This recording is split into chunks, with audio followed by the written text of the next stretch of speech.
nek kula Sedewa, nggih wonten dawuh Kang Prabu. Nggih wonten dawuh Kang Prabu. Iki wanci ngaso, wancine surup surya. Wondene sesuk-esuk biar plething surya tunggang gunung ana ing Brang Wetan. Pandhawa kudu ngadoni peperangan lan kowe tak kandhani. Mbok menawa sesuk-esuk kuwi dadi sarana lan dadi jalaran tumpesing kadangmu para Pandhawa. Liripun kados pundi kaduhan Kang Prabu paring dawuh mekaten. Senopati Ngastina ora ana ingkang wani ngimbangi marang kasantosan lan kasektening Senopati Ngastina. Senopati Ngastina sinten Kang Prabu? Wakmu Mandaraka. Rama Prabu Salyapati, Rama Prabu Narasoma ingkang madheg Sulanendriya jumeneng Senopati. Lah, lajeng keparingipun Kang Prabu nimbali dhateng kula, nek ora saka kowe ora ana ingkang menang. Nanging wancinipun menika sampun ndalu. Pancen tak angkah wanci bengi kowe golek dalan sing sepi. Sowan awakmu Mandaraka. Inggih. Sawise iso ketemu karo awakmu Mandaraka, kowe nangisa njaluk mati. Kula kedah nangis nyuwun pejah. Wis ngono wae. Lajeng mangke kados pundi? Wis to, ngono wae. Mengko awakmu Mandaraka wis tanggap. Inggih, ngestaken dawuh. Mangkat ya Yayi. Inggih, nyuwun pamit to Prabu. Sing ati-ati kono mangkat to. Sopo iki? Wancine wis regemeng paningali wong tuwa kaya wis ora cetha nyawang saka kadohan. Lah kok ana pawongan loro nyaketi lenggahing Nalindra ing Mandaraka Prabu Salya. Kowe sapa? Apa kowe prajurit Mandaraka? Apa kowe prajurit surwaning Nalindra Ngastina ing didhawuhi supaya ngaturake sewiji-wiji marang Prabu Salya? Ayo, aja meneng wae. Aja meneng wae, kowe sapa? Wa kula ingkang sowan wa. Lho. Wa piye? Wa Prabu. Kula ingkang putra wa. Putra sapa? Kula ingkang putra pun Nekula Sedewa wa. Nekula Sedewa anake Madrim. Inggih, kasinggihan anakku.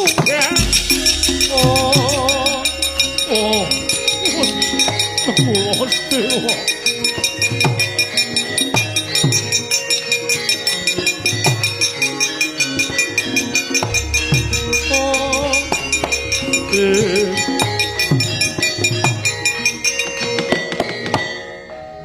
Anakku, wiwit mau sapurnaning perang sing tak arep-arep aku bisa weruh karo turune Madrim. Inggih. Nekula Sedewa. Kowe bocah lolo. Kowe ditinggal mati wong tuamu. Bapakmu Pandhu dibanjut karo dewa. Ibumu Madrim mati kunduran lairake kowe. Nganti gedene semene aku urung iso sak pejagong karo kowe. Digula wentah karo Kunthi nadyan kae ibu kuwalon nanging karo kowe persasat kaya gula wentah anake dhewe. Kunthi, aku ngaturke panuwun. Kunthi, wis gula wentah karo anakku Nekula Sedewa. Inggih. Oh, eneng apa? Eneng apa?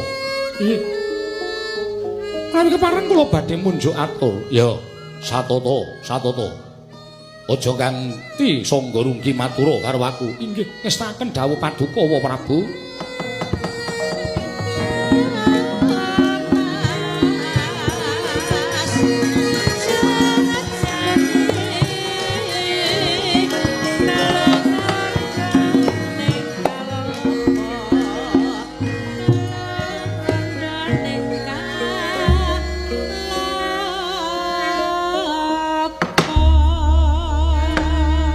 Sepisan kula ngaturaken sembah pangabekti kula kunjuk wa. Ya, tak tampa. Gawe gedhening atiku ora liwat pangestuku Tampanono. Kula pun dinggo jimat paripe dayang ning kasantosan. Kula ngaturaken sembah bekti kula kunjuk wa, Sedewa tak tampa. Pangestuku Tampanono, inggih kula pun dinggo jimat. Wancine ora wanci ingkang sakmestine Mbok menawa kowe nilapake para wadyabala ingkang padha tugur jejaga ana ing pesanggrahan. Nganti kowe iso sak pejagong karo wakmu ing Mandaraka mongko tanpa dingerteni dening piranganing prajurit wigatine.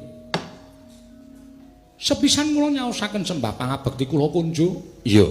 Angka kalih. Nalika semanten kula nampi dawuhipun Kanjeng Koko Prabu Ndarawati. Kakangmu Ndarawati paring dawuh apa?